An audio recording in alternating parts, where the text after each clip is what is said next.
Laymen's evangelical fellowship స్థాపకులు దానియేల్ గారు 1956వ సంవత్సరం నవంబర్ 14వ తేదీన చేసిన ప్రసంగము. మొదటి దినవృత్తాంతముల గ్రంథము 28వ అధ్యాయం 20వ వచనము. మరియు దావీదు తన కుమారుడైన సొలొమోనుతో చెప్పిందేమనగా, నీవు బలము పొంది ధైర్యము తెచ్చుకొని ఈ పనికి పూనుకొనుము, భయపడకుండుము, వెరవకుండుము. నా దేవుడైన యెహోవా నీతో కూడా ఉండును. యెహోవా మందిరపు సేవను గూర్చిన పని అంతయు నీవు ముగించు వరకు ఆయన నిన్నెంత మాత్రమును విడువకయుండును. దేవుని యొక్క గొప్ప ఉద్దేశాలను కొనసాగించుటకు తన కుమారుడు సామర్థ్యము గలవాడను గొప్ప నమ్మకంతో ఉన్న ఒక తండ్రి ఇక్కడ ఉన్నాడు. అతడు దేవుని కొరకు ఒక మందిరమును కట్టవలసి ఉన్నాడు. మందిరము కట్టుటకైన తన కోరికను తన కుమారుడు పూర్తిగా కొనసాగించుటకు సామర్థ్యము కలిగి ఉన్నాడని దావీదు ఎరిగి ఉన్నాడు.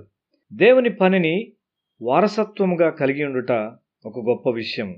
సొలొమోనా, నా కుమారుడా, నీ తండ్రి యొక్క దేవుడైన యెహోవా అందరి హృదయములను పరిశోధించువాడును, ఆలోచనలన్నింటినీ సంకల్పములన్నింటినీ ఎరిగినవాడునై ఉన్నాడు.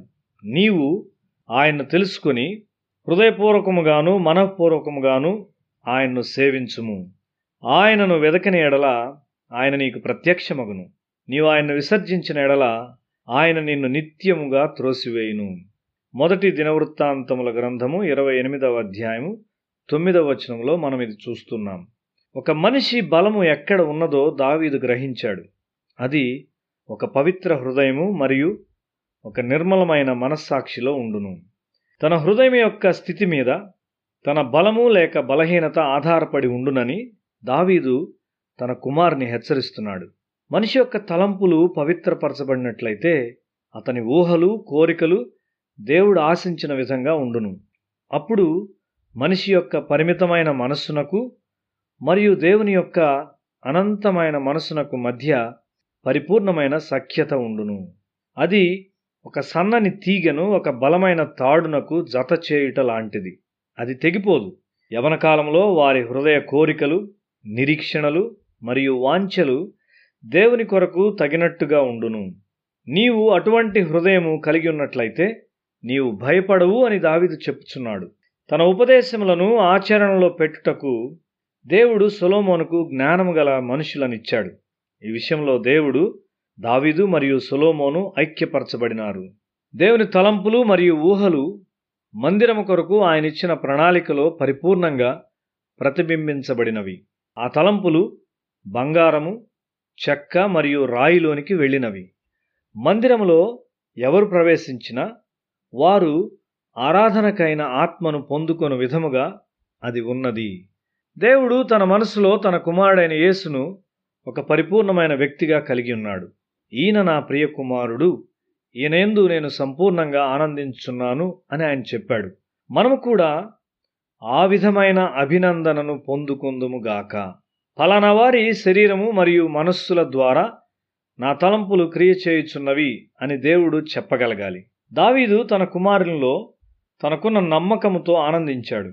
తన కుమారుడు భూమి మీద తన గొప్ప ప్రణాళికను క్రియ చేయుచు సాధించిన దానితో దేవుడు ఆనందించాడు. యేసును గురించి నీవు ధ్యానించినప్పుడు ఆయన నీ అవగాహనలో హెచ్చైన రీతిలో ఇమిడిపోవును. ఆయన గుర్చిన జ్ఞానములో నీవు ఎదుగుచున్న కొలది ఆయన ప్రమాణముల కంటే నీవు తక్కువ స్థాయిలో ఉన్నట్లుగా కనిపిస్తావు. ఆయన్ను గూర్చిన నీ ఆరాధన ఎంతో లోతునకు వృద్ధి చెందుచుండును. కాబట్టి ఆయన, నా కట్టడలను అనుసరించు వారిని గాను నా విధులను గైకొను వారిని గాను మిమ్మును చేసెదను అని యెహెజ్కేలు గ్రంథము 36వ అధ్యాయము 27వ వచనములో చెప్పుచున్నాడు. మనము ఆయన ఆత్మను మనలో కలిగి ఉండవలసి ఉన్నాము. అప్పుడు నీ హృదయము ఆయన్ను ఆరాధించును. ఆ ఆరాధనకు అంతము ఉండదు. మీరు దేవుని గృహమై ఉన్నారు. ప్రజలు మీ వైపు చూచినప్పుడు వారు దేవుని స్తుతించవలసి ఉన్నారు. మనమందరము కలిసి దేవుని యొక్క నిత్యమైన మందిరమును కట్టుచున్నాము. ఆయన మహిమను మరియు పరిశుద్ధతను ప్రకటించుచు నీవు దానిలో ఒక భాగముగా ఉండవలసి ఉన్నావు. ఏ మనిషి ఒంటరిగా దేవుని యొక్క మహిమను సంపూర్ణముగా తెలియచేయలేడు. దేవుని సంఘమంతా కలిసి దాన్ని చేయును. స్ఫటికములోని ప్రతి భాగము పెద్ద స్ఫటికములో భాగమై ఉండును. మనము ఒక్కొక్కరము వ్యక్తిగతముగా దేవుని కొరకు ఒక మందిరముగా ఉన్నాము. మనమందరము కలిసి దేవుని కొరకు ఒక మందిరముగా ఉన్నాము.